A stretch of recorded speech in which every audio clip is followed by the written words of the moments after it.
In the previous lesson, I showed you a quick technique to figure out if an existing site is already indexed by the search engines. Let's say you discover that it isn't, or perhaps that it is, but only a small proportion of the pages are indexed. Why is that? Why wouldn't your site be indexed? There are a few possibilities. If it's a pretty new site, well, maybe the search engines haven't had a chance to get to it yet. However, the major search engines are incredibly fast at indexing the web now. It really shouldn't take long for them to index your site if you have links pointing to the site. If a new site has sufficient links pointing to it, it can be picked up in days, hours even in the right circumstances. The most common reason for a site not being indexed is that it simply doesn't have links pointing to it from other websites. If it doesn't, the search engines can't find it. Later in this course, I'll be telling you about ways to submit your website to the search engines, ways to tell the search engines that your site exists. But submitting to the search engines is still not a reliable way to get your site indexed.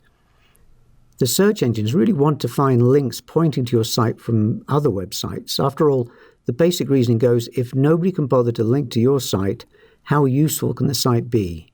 And why should the search engines bother indexing a site nobody wants to link to? So links are essential. Perhaps you do have a few links and you're still not indexed. Well, perhaps the links are on web pages that themselves have not been indexed by the search engines, so the search engines don't know the links exist. Or maybe they're sites that themselves are unpopular, so the search engines are only indexing the sites infrequently. In a lesson, we'll be looking at ways to analyze links, but here's just a quick way to find out if there are any links pointing to your website. Go to majesticseo.com. This is a link analysis site with a vast database of information about links between sites and pages on the web. Enter the URL of your website into this box, then press Enter or click the search button. If you see this, if Majestic can't find your site, then there are quite likely no links pointing to it. What you really want to see is something like this. We'll come back to linking analyses later.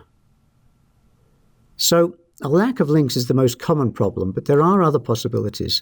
One is that you have a problem with your robots.txt or robots meta tags, that you're instructing search bots to not index your site.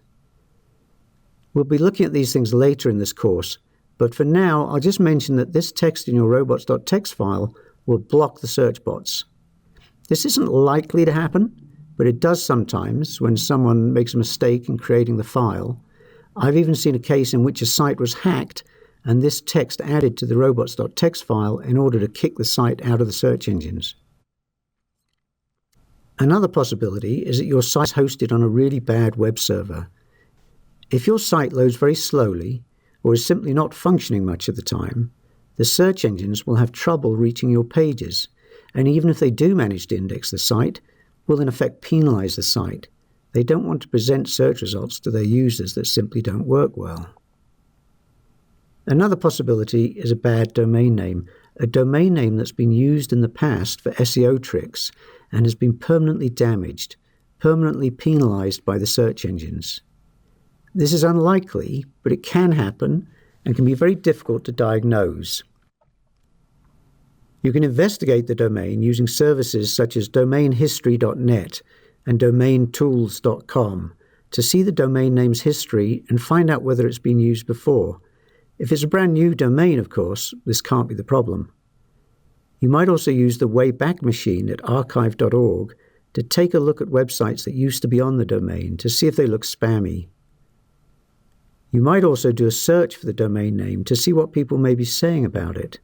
Perhaps you can find people in forums complaining about it. Another rare possibility is broken canonical tags.